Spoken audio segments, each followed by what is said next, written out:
Hey everyone, so today I wanted to make a video about the housing market and how it is shaping up, at least here in the Midwest.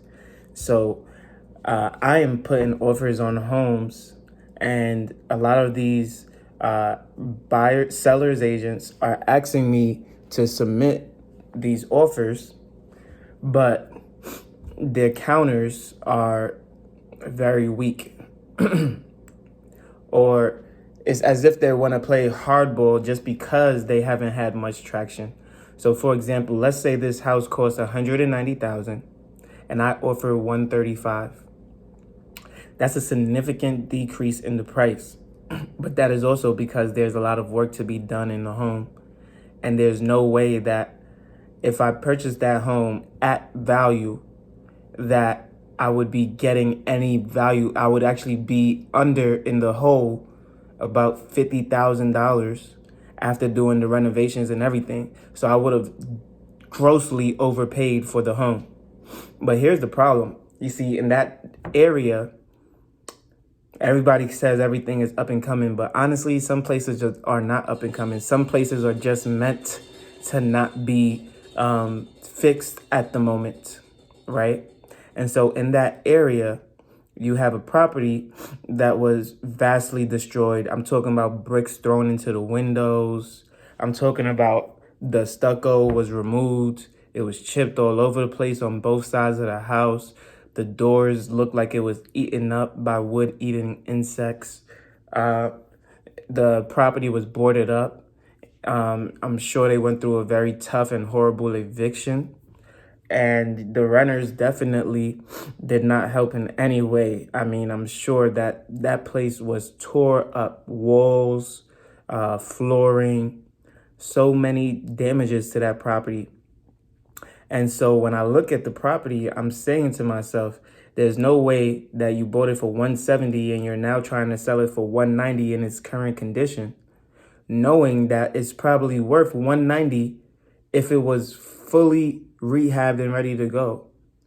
So if I were to put in any additional money that I would put into that house at that price would literally be lost because there's no appreciation to be had. And so when I look at that scenario, I see a seller who is playing hardball, but with who? Who are you playing hardball with? Because there's nobody that is going to accept that property in its condition. Now, one thing about investors today is that investors are in a much better financial situation than they have been in the past. So if there's one or two homes that are vacant and not producing income, honestly, the worst case scenario is that you continue to pay the monthly payments on a fixed rate mortgage loan, and maybe you're not getting any cash flow, but it's not damaging you significantly. You might not have $50, $60, $80,000 to fix the home, but you do have enough to make the monthly payments every single month.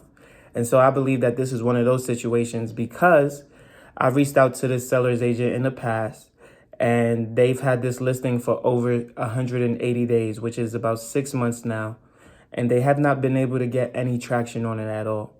So when I came with the offer of 135, that was with the intent of fixing up this home, potentially reselling it because I don't like the neighborhood whatsoever, and then getting maybe $10,000 or $20,000 after capital gains, taxes, in selling that home.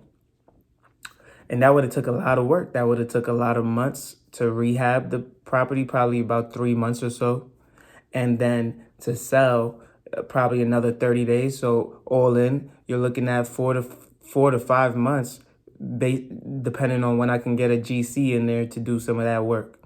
Now, that did not go as planned. They counter offered. Instead of, let's say, that hypothetical 190, they came back at 185. So you took $5,000 off of the price. You asked me to submit this offer that was, let's say, $50,000 or $60,000 less, just to counter with $5,000 less. It makes no sense. In fact, it's disrespectful to think that you would even break even, you should at least have listed the house at 170 to show that you're a motivated seller. Because if you bought it for 170, listing it at 170 means you're just trying to get rid of the property. You don't want nothing to do with it. And at the very least, we can say, okay, this is a motivated seller. Maybe we'll buy for 165, and that seller gets out of the home without any extra loans tied to their name.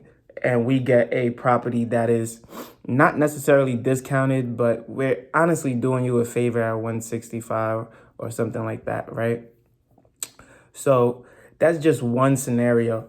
Now, I've seen another property that had wood-eating insects, destroyed the flooring, destroyed the the the foundation that was holding it up. And so you need more I-beams, you need whole new flooring, you need whole new wood supports, you need everything brand new.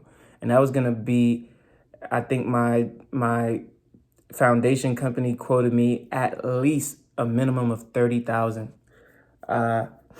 They ended up finally selling after a year at 295, but a property in a steam condition in that neighborhood would probably go for 600,000. And so, of course, there was work that probably needed to be done in the property as well, on top of the wood-eating insects, getting that eradicated and everything else. This person who was able to have the money and the cash to do the renovation work and to do everything that needed to be done is definitely winning. I tried to get the property for 235. I even tried to lowball them completely. And honestly, that's what I could afford, right? Because after doing the renovations and everything else, it was going to be a tough task to just keep the money coming in until I was able to rent out that second unit and get it cash flowing. So, cash is king in this environment. I continue to harp on it, continue to say it. Eventually, I'll find a deal that's for me, and then I'll continue to grow in my income and grow in my experience to where I'm able to get better and bigger deals. But that's just an update on what's happening in the market right now. Yes, we still have some top quality homes that are selling even for a little bit more than asking. I'm talking about homes that have pools in them, homes that are in great locations, homes that are just prime. And those homes are going to go for 5, 10, even $15,000 over. But that is not what I'm looking for in this environment, because you're not going to get everything that you want out of that home unless you're house hacking or doing Airbnb. And I have not gotten into the Airbnb space yet. That's why I don't speak about it on this channel. But if you are someone who is interested in that Airbnb lifestyle, make sure you comment down below, and I'll see what I can do in the future that is related to my experience. If you like this video, make sure you leave a like, comment, and subscribe. You know I post every single day at 8 a.m. daily, and I can't wait to see you on the next one. Peace.